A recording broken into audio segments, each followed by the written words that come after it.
नमस्ते। तो कैसे हैं आप सब? आशा करती हूँ कि सभी अच्छे होंगे और मैं भी अच्छी हूँ।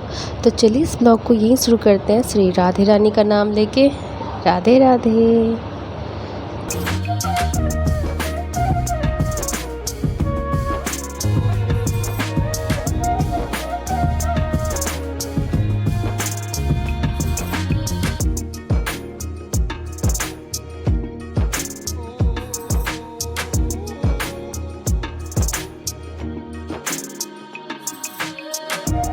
तो रात के बज रहे हैं यहाँ पे 8:15 और इस टाइम में मेरे जो दूध वाले भैया आते हैं वो आते हैं, तो मैं तभी रात का खाना बनाने के लिए आती हूँ।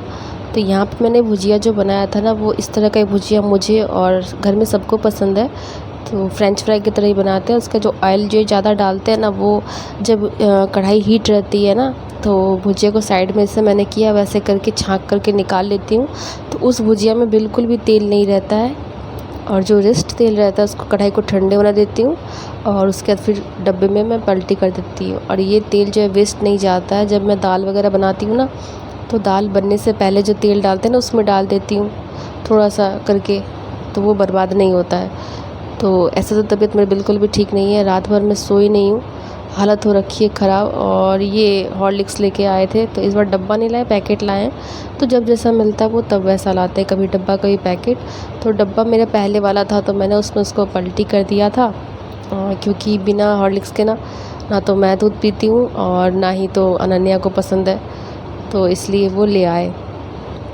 यहाँ पे कुछ रोटी बनाया है, कुछ पराठा बनाया है, क्योंकि अनन्या को रोटी नहीं खाना, पराठा खाना है। तो सबकी पसंद को देख देख करके ही बनाना पड़ता है। और वैसा खाना बना के क्या करूँ जब घर के लोग ही पसंद से ना खाएं। तो यही है कि गर्मी में थोड़ा ज़्यादा परेशान हो जाती हूँ और प्रॉब्लम है ब्रीथिंग की, तो सांस लेने में भी प्रॉब्लम होने लगता है। लेकिन खैर कोई नहीं, ये तो मेरे 365 दिन का है, लेकिन खाना भी 365 दिन का ही है। तो कम से कम जैसे जैसे करके मैं इन लोगों के लिए जैसा खाना चाहते हैं वैसा मैं बना देती हूँ कि मन से खाएं। और ये रिफ़ाइन का पैकेट था, तो ये सब मैं साफ़ कर रही हूँ, क्योंकि सुबह में हो नहीं पाता है। अगर ये सब रात को करके ना रखो ना, तो सुबह में हालत ख़राब हो जाती है। एक तो इतनी गर्मी हो रखी है कि सुबह में तो आँख खुलने के साथ ही सूर्य भगवान ऐसे अपना ब्राइटनेस बढ़ा के रखते हैं ना, कि आज तो तुमको बस डोसा ही बना देना है। इसलिए और रात में थोड़ा ठंडा ठंडा रहता है, तो काम जल्दी निपट भी जाता है। और ऐसे भी तो किचन को हमेशा साफ़ वगैरह करके ही रखना चाहिए, क्योंकि लक्ष्मी जी का अगर चाहते हैं घर में लाना या बरकत चाहते हैं, तो कुछ रूल्स नियम्स होते हैं। नियम्स कह रही हूँ, मेरा दिमाग ना बिल्कुल से ख़राब हो गया, 4-5 दिन से काम नहीं कर रहा है, उल्टा पुल्टा क्या ही बोले जा रही हूँ मुझे नहीं पता, बस बना रही हूँ क्यों। तो कुछ रूल होते हैं, अगर घर में बरकत लाना है तो बस ये सब फॉलो करना होता है। किचन को, रसोई घर को जितना हो सके उतना साफ़ सुथरा करके सोना चाहिए और रखना भी चाहिए, क्योंकि इन पे अन्नपूर्णा जी जो हैं वो भी मेहरबान रहती हैं। फिर लक्ष्मी जी भी देखती हैं कहाँ कचड़ा नहीं है, ऐसा सब कोई बोलते हैं। तो मैं भी कह रही हूँ। और बरकत के कुछ नियम भी होते हैं, जहाँ साफ़ सुथरा होता है वहीं पे वास होता है।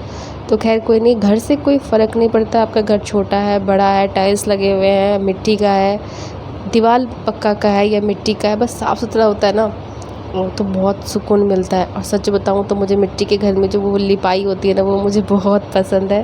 और उस पर छोटे छोटे फूल बने होते हैं ना, या तो मिट्टी से बनाओ या तो कलर से बनाओ, तो बहुत अच्छा लगता है। तो खैर कोई नहीं, पहले जो मेरे ससुराल था ना, उसमें ना मिट्टी का ही घर था अब पक्का बन गया है, अब ऊपर नीचे सब तरफ पक्का है, मस्त सा बना हुआ है। लेकिन मैं वहाँ नहीं रहती हूँ, इसकी भी कोई वजह है, फिर कभी किसी ब्लॉग में बताऊँगी। तो छोटा सा मतलब हिंट्स दे देती हूँ कि बस अनन्या को जैसे और उसकी पढ़ाई की जैसे मैं वहाँ नहीं रह रही हूँ। तो देखो अब कब जाना होता है, या फिर अपना घर बनाऊँगी उसके बाद ही आपको होम टूर कराऊँगी। अभी तो फिर नहीं है, अभी तो भगवान जब चाहेंगे तभी होगा, और भगवान की मर्ज़ी के ख़िलाफ़ कभी कुछ नहीं हो पाया है। तो मैं भगवान से इतना ही कहती हूँ, भगवान मुझे इतना ही दो, ठीक है, जिसके लायक मैं हूँ। और भगवान उसको भी उतना ही देना मेरी तरफ से, जिसने मुझे जैसा मेरे साथ किया है। वापस तो सबको मिलता है। भगवान आजकल लैपटॉप लेके बैठते हैं, भाई हिसाब किताब इसी जन्म में होता है, अगले जन्म का प्रतीक्षा छोड़ दीजिए। क्योंकि ना सबको कहते थे, अभी भी कहते हैं, कि पहले ऐसा होता था ना कि अगर अच्छे कर्म करे हो ना, तो कहते हैं कि चलो लगता है कुछ अच्छा कर्म किया होगा तो इस जन्म में ऐसा हो रहा है, ठीक है। लेकिन अब ऐसा है ना कि अब का अभी भोग करके जाना होगा, क्योंकि भगवान भी अब बाकी नहीं रखते हैं कि तुम इस जन्म बुरा पाप करो चाहे अच्छा पाप करो, फल तुम्हें अगले जन्म देंगे। तो भगवान भी उतना डाटा अब अपने सब सिस्टम में रखना नहीं चाहते हैं, लैपटॉप में रखना नहीं चाहते इतना डाटा, क्योंकि हैंग होने लगता है ना फिर। तो यहाँ पे देखो मैं नीचे हाथ मतलब गैस चूल्हा सब पोंछी थी, तो फिर मैंने हैंड वॉश करा। हैंड वॉश करके फिर मैं रोटी रखने आई थी, और यहाँ इन लोगों का देखो मारपीट शुरू है। और नीचे मैं समेट, इन लोगों को डर थोड़ा सा भी लग रहा है कि नीचे मैं बैठी हुई और ऊपर ये लोग देख लो मस्ती देख लो। और जैसे मैं रूम से निकलूँगी ये दोनों नीचे आ जाएंगे। ये देखो क्या खा रहे हैं ले जा करके पता नहीं। तो इन लोगों ने तो जीना हराम कर दिया है। मेरे पति देव के तकिया को मम्मी ने बना करके दिया था, उसको 3 बार इन्होंने खाया है। उसमें ना बीज रखा हुआ है तकिए के अंदर, बोली इससे जो है ना गर्दन में जो पेन होता है ना वो नहीं होगा। तो 3 बार, एक बार तो मम्मी ने अच्छा खासा बना के दिया तब कुतर दिया, दूसरी बार मम्मी ने नया कवर लगा के दिया फिर उसको कुतर दिया, तीसरी बार कल रात को मैं बेड पे ही भूल गई थी पिल्लो को, उसको छुपा के पिल्लो को मैं बताओ मैं कहाँ रखूँ, लॉकर में रख दूँ उस पिल्लो को। आराम से बेड पे चढ़ के और उसका कॉटन निकाल दिया और सारा बीज निकाल के खा रहा था। अचानक से मुझे याद आया कि किचन में थी मैं, रखना भूल गई थी यार, रोज़ रोज़ उठाओ रखो भूल जाती हूँ। तो बस मैं भूल गई थी, अचानक से मुझे याद आया कि मैंने तो पिल्लो को बेड पे ही छोड़ दिया, लगता है चूहे ने खा लिया होगा। सच में आई तो देखती हूँ पिल्लो का पोस्टमार्टम कर रखा था उसने, पूरा कुतर उतर के उसका जितना भी बीज था ना सारा बाहर कर दिया। अब मम्मी बोल रही है इसको फिर से मुझे बनाना पड़ेगा, फिर से कवर देना पड़ेगा। और उसमें ना मैंने अपना दुपट्टा पिंक वाला बांध दिया था, वो भी वो कुतर दिया है, और कल मम्मी ब्लैक वाला बांध दी थी तो वो भी वो कुतर दिया है। तो यही हो रहा है कि मैं दुपट्टा भी खाया जा रहा है, क्योंकि जब उसको काट दिया ना तो मम्मी उसको दुपट्टे में लपेट दी थी कि अच्छा अभी दुपट्टे फ़िलहाल रहने तो इसमें लपेटा हुआ, मैं बना दूँगी फिर से कवर। उसको बर्दाश्त नहीं हुआ, उसने उसको भी कुतर डाला। तो मेरा 2 दुपट्टा 2 स्टॉल ऐसे ही ख़राब हो गया। और वो कॉटन के थे तो कंफर्टेबल थे, और मुझे ऐसे ही कपड़े और ये डॉक्टर ने सजेस्ट किया पहनने को भी, और जो मैंने पहना इसमें आपने मेरा बहुत सारा वीडियो देखा होगा। तो मुझे ये सूट ना मतलब सही लगता है, इसमें गर्मी बहुत कम लगती है, इचिंग प्रॉब्लम नहीं होता है, और मेडिसिन लगाती हूँ तो फिर कंफर्टेबल भी रहता है, इसलिए मैं ज़्यादातर यही पहनती हूँ। और डेली ब्लॉग है ना तो फिर आप तो डेली मुझे देखोगे ऐसे ही कपड़ों में, क्योंकि मुझे ऐसा ही कपड़ा डॉक्टर ने सजेस्ट किया है पहनने को, ढीला ढाला, और वो भी कॉटन का, उसमें थोड़ा सा भी मिक्स नहीं होना चाहिए। और मेडिसिन लगाती हूँ तो और भी सियाप्पा है कि क्या ही बोलूँ। तो यहाँ पे जितने बर्तन मैंने रखे थे वो सारे मैंने इस बास्केट में घुसा दिया। स्टैंड होने के बाद ही मुझे इसको ख़रीदना पड़ा, भैया ला के दिया था, क्योंकि स्टैंड से ना ये चूहे सब ना रात को जब रूम खाली होता है ना तो ऊपर से बर्तन गिराना शुरू करते हैं, और मेरा साइड में भाई सोता है एक दिन वो डर गया था ये अचानक घर में क्या हो रहा है, बर्तन सब नीचे कैसे गिर रहे हैं। बाद में देखते हैं तो 2 चूहे वहाँ पे कूद फान कर रहे थे। तो यहाँ पे मैंने खिचड़ी बनाई थी आज, तो बच गया था क्योंकि पतिदेव खाना खाने नहीं आए, कोई काम से वो बाहर रह गए थे, नहीं आ पाए। तो भाई ने बोला मुझे खिचड़ी ही दे दो, मैं वही खा लूँगा, तो बहुत ज़्यादा बच गया था। तो वो भी बोले मैं भी वही खाऊँगा आकर के, और ये भी बोला। तो मैं इसको दोपहर से गर्म किए जा रही हूँ, अभी तक मैं 4 बार गर्म कर दिया कि ख़राब ना हो। तो भाई बोले थोड़ा सा ही देना, क्योंकि उसने थोड़ी देर पहले चाय पिया था और नाश्ता किया था, और रात के भी बज रहे हैं 10 बजे ये लोग को खाना दे रही हूँ मैं। मम्मी को मैंने दे दिया था क्योंकि मम्मी खाना नहीं खा पाती, उनका पूरा मुंह में ना क्या हो गया है ना क्या ही बोलूँ, छाले पड़ गए हैं बड़े बड़े से, पानी तक नहीं पी पा रही है। तो जब रोटी बनाया था ना तभी दूध गर्म करके उसमें अच्छे से मिक्स करके मैंने तो मम्मी से कहा कि मम्मी क्या करते हैं जार में इसको पीस देते हैं, आराम से पेस्ट बन जाएगा ना तो लिक्विड सा हो जाएगा, पी लेना। लेकिन फिर मुझे याद आया कि मैं उसमें कैसे पीसूँगी, मैंने उसमें लहसुन अदरक वगैरह पीसा है, टेस्ट ख़राब हो जाएगा। तो फिर मैंने नहीं पीसा, उसको ना फूलने के लिए दे दिया, और हाथ से एकदम मसल के एकदम पतला सा मतलब लिक्विड सा बना दिया। तो फिर मम्मी आराम से उसको ना पी ली, थोड़ा थोड़ा करके, समय लगा लेकिन पी ली। भाई को खाना देने के बाद फिर यहाँ अनन्या को खाना दे रही हूँ, क्योंकि उसको ना रोटी नहीं खाना है, खिचड़ी उसको पसंद नहीं है। पता नहीं क्या ही करूँ, समझ में नहीं आता कि एक तो गर्मी, दूसरा सबको सबके पसंद का खाना पॉसिबल नहीं हो पा रहा, लेकिन फिर भी करके दे रही हूँ। तो उसको पराठा पसंद है तो पराठा भुजिया उसको दे रही हूँ, और भुजिया भी उसको ना फ्रेंच फ्राई की तरह ही चाहिए, एकदम क्रिस्पी सा, इसलिए ज़्यादा ऑयल डालना पड़ता है। तो उसको भी खाना दे रही हूँ। और इधर मम्मी खाना खा ली थी तो उनका बेड लगाने के लिए मैं आई थी, वो खड़ी हैं तो उनको बेड लगा के दे दूँगी तो वो सो जाएंगी। और अभी देखना घड़ी में समय कितना हो रहा है और मैं क्या कर रही हूँ। तो बहुत काम होते हैं हमारे पास, ऐसा नहीं कि नहीं होते, हर महिलाओं की यही समस्या है। तो तबीयत ख़राब हुई अच्छा हो आपको करना ही पड़ेगा। और नींद से मेरी आँख जो है ना खुल नहीं रही है, क्योंकि मैं ना रात सोई नहीं थी। इतना स्ट्रेस मेरे लिए मुझे पता अच्छा नहीं है, इसलिए स्ट्रेस कम लूँ। इसलिए अब कुछ ऐसा करना है कि बस मैं अपने आप को सही रख सकूँ, क्योंकि मुझे घर के बहुत सारे काम करने होते हैं। अगर मैं ही ठीक नहीं रहूँगी तो घर ही पूरा बिखर जाएगा। ऑलरेडी मम्मी का आज 1 महीना होने को चला, तबीयत बिल्कुल भी ठीक नहीं है। अभी भी उनका मुँह ठीक नहीं हुआ है, छाले पड़े हुए हैं, खा नहीं पा रही है, बोल नहीं पा रही हैं। तो बस उनका बेड लगा दे रही हूँ। और शाम को जो मैं कपड़े उठाई थी वो देखो ट्रंक पे ऐसे ही रखा हुआ है, समेट नहीं पाई थी क्योंकि वीडियो एडिट कर रही थी ना। तो बस उनके, और यहाँ टीवी पे मम्मी का न्यूज़ चल रहा था, मम्मी बैठ कर के न्यूज़ देख रही थी। तो वही मैं देख रही थी कितने लोग घायल हो गए थे ना वैष्णो देवी के लिए, वहाँ फायरिंग हो गई है। पता नहीं लोग ऐसा क्यों करते भाई। अब मैं ही दूसरे को क्या बोलूँ, मेरे साथ ही ऐसा हो रहा है तो मैं ही क्या बोलूँ। लोगों को लोग की खुशी देखी ही नहीं जाती है, ठीक है। तो फेस मास्क लोग लगा के बैठे रहते हैं। तो शाम को जो कपड़ा उठाया था, खैर छोड़ो ये सब बातों को, मुझे अब पुराने बातों में कोई दिलचस्पी नहीं है। ठीक है, जितना सोचो उतना खुद को परेशान, खुद को बीमार करोगे, जैसा मैंने कर लिया है। तो यहाँ पे मैं कपड़े समेट रही हूँ, क्योंकि शाम को जो उठाया था बस उठा के ला के रख दिया था, क्योंकि शाम को ही बहुत सारे काम हो जाते हैं तो फटाफट करना होता है। शाम का झाड़ू, फिर कान्हा को उठाना, कान्हा को घुमाना, पूजा रूम पूछना, पूजा का बर्तन मलना, सांझ देना, फिर शाम का खाना, चाय नाश्ता, ये वो हैन तैन क्या ही बोलूँ, दिस दैट बहुत सारे काम हो जाते हैं। और ये मेरी कुर्ती देखो, डबल एक्सल मेरे लिए बहुत ही कंफर्टेबल है। देखो जो चीज़ ना आपको ख़राब लगती है ना, अगर आपको वो पसंद आ रही है तो समझ लो सही है। लोगों को जज करने से कुछ नहीं होता है। मैं खुद ही देख रही हूँ कि मुझे खुद बोर लग रहा है कि यार मैं एक ही सूट में, मतलब ये ग्रीन वाले सूट में बहुत सारे मेरे वीडियोस हो गए हैं। तो मैं सोच रही हूँ, है मेरे पास, मैंने निकाला भी था, लेकिन ना मुझे ना नहीं कंफर्टेबल फील हो रहा था। मेडिसिन लगाती थी ना और ज़्यादा इचिंग शुरू हो जाते थे। तो इसलिए जो मुझे ठीक लग रहा है, मुझे क्या, मेरा डेली ब्लॉग में जैसे रहती वही दिखाऊंगी। ये नहीं कि जब मुझे ब्लॉग बनाना होगा मैं एकदम सज सवर के आ जाऊँ और बाद में फिर अपना हुलिया बिगाड़ लूँ जो पहनते वो। तो बस यहाँ पे सब कपड़े जो शाम को उठाए थे ना, तो वही उठा रही हूँ। और डॉक्टर ने भी बोला है बेटा ऐसा ही कपड़ा पहनो जिससे तुम्हारी बीमारी जो है थोड़ा कम हो, ये जो प्रॉब्लम हो रहा है ना बॉडी इन्फेक्शन, ये कम हो। तो गर्मी में ज़्यादा बढ़ जाता है गर्मी के कारण से।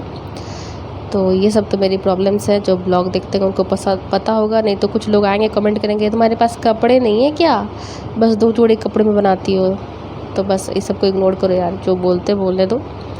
यहाँ पे मैंने सारे कपड़े उठा रही हूँ। मैं कुछ कपड़े जो है ना हल्के फुल्के गीले हैं तो उसको ना ट्रंक पे फैला दूँगी, ताकि ऊपर जो फ़ैन चलते रहेगा तो रात भर में सूख जाएगा। एल्वेस्टर तो ऐसे गंदा हो रखा है, उसमें ज़्यादा कपड़ा दे नहीं पा रही हूँ, क्योंकि पड़ोसियों ने गंदा कर दिया है। वो जो पुट्टी किया था ना और उसको घसा जो था पूरा एल्वेस्टर में ना पूरा गंदा कर दिया है। तो इससे कपड़े साफ सूखेंगे नहीं, गंदे ज़रूर हो जाएंगे। तो ये मम्मी की नाइटी है। मुझे हंसी आ रही थी मम्मी की नाइटी को देख के कि छोटी सी नाइटी है, मम्मी को नहीं, इसका लेंथ पूरा नहीं आता। तो मैंने कहा मम्मी तुम इतनी लंबी नाइटी छोटा हो रखा है। ये देखो रात के 11 बजने जा रहे हैं और मैं अभी बेड बना रही हूँ और मम्मी का यहाँ पे न्यूज़ चल रहा है। नेट वेट लगा देती हूँ, फिर मम्मी आराम से सो जाएंगी। और आज मम्मी को लेट हो गया सोने में, नहीं तो मेरी मम्मी 9 साढ़े 9 बजे तक सो जाती है। उनको खाना बने ना बने रोटी बन जाना चाहिए, क्योंकि सब्ज़ी वो रात में खाती ही नहीं है। तो मम्मी का टाइम ही है 9:30 बजे तक खाना उनको चाहिए तो चाहिए एनी हाउ। तो बस उनको खाना दे दिया था, लेकिन आज लेट हो गई थी ना, तो इसलिए मूड मेरा ख़राब था, तबीयत भी ठीक नहीं लग रही थी, तो सब चीज़ में लेट हो गया। तो इसलिए अपना मूड सबसे, मैं वही कहूँगी, आप मेरे अगर ऐसे हो कि किसी की छोटी छोटी बातों से बुरा लग जाता है तो उस जगह जाना छोड़ दो जहाँ खुद का मूड ख़राब हो, और ऐसे लोगों से मिलना छोड़ दो जो आपकी ज़िंदगी झंड कर दे, जैसे मेरी हो गई रखी थी। तो यहाँ मेरे कान्हा जी को मैं झूला झुला रही हूँ और लोरी सुना रही हूँ कि ये सो जाए। इनका फेस देख के मेरा सारा टेंशन जो है ना ख़त्म हो गया है। और इनका क्यूट सा फेस मैं झांक झांक के देख रही थी कि ये सोते हुए भी बहुत क्यूट लग रहे थे।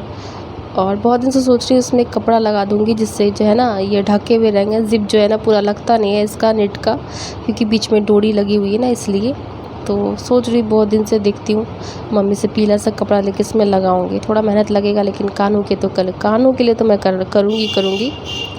तो यहाँ पे नेट लग चुका है, मम्मा सोने के लिए जा रही हैं और यहाँ मैं आ गई हूँ बर्तन मलने के लिए। रात के 11 बजे, अभी तक मेरा काम ख़त्म नहीं हुआ है। और जानते हो रात में फिर बारिश भी हुई थी। जब मैं बेड पे जैसे गई ना 12 साढ़े 12 में, देखती हूँ बारिश हो रही थी। तो यहाँ पे जो थोड़े से बर्तन थे वो मल लेती हूँ, ताकि सुबह जो है ना उतना काम ना रहे, क्योंकि सुबह में पॉसिबल नहीं हो पाता यार। धूप निकलती है ना, सूर्य भगवान इतने ब्राइटनेस के साथ निकलते हैं ना कि मेरा जो है ना हालत ख़राब हो जाता है उनकी जो ब्राइटनेस देखती हूँ ना, फिर मेरा हालत ख़राब होने लगता है कि भाई आज तो हो गया, आज तो डोसा बनूँगी मैं। अब ब्रीथिंग प्रॉब्लम है ना, तो प्रॉब्लम ही पूरी ज़िंदगी इस प्रॉब्लम से भरी हुई है। मेरी तो कुछ ज़्यादा ही भरी हुई है, चाह के भी मन चाह ड्रेस ना पहन सको, रह ना सको, ये वो। तो फिर यहाँ पे थोड़े बहुत बर्तन हो गए थे, थोड़े बहुत तो मैंने बास्केट में लगा दिया था, थोड़े बहुत हैं तो उनको मैं धो लेती हूँ।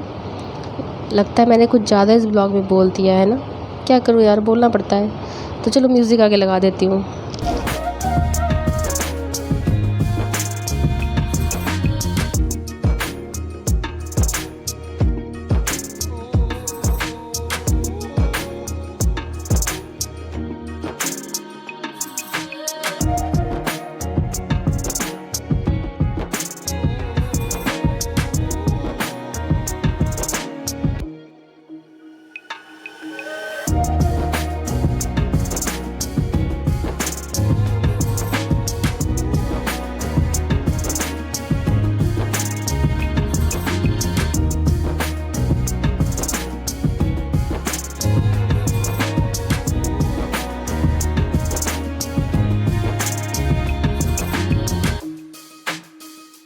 तो प्लीज़ चैनल पे अगर पहली बार आते हैं और मेरी वीडियो अगर आपको पसंद थोड़ी सी भी आती है तो प्लीज़ चैनल को लाइक कीजिएगा, चैनल को सब्सक्राइब कीजिएगा, कमेंट कीजिएगा और बेल आइकन जरूर प्रेस कीजिएगा, इससे आपको नोटिफिकेशन मिलेगा।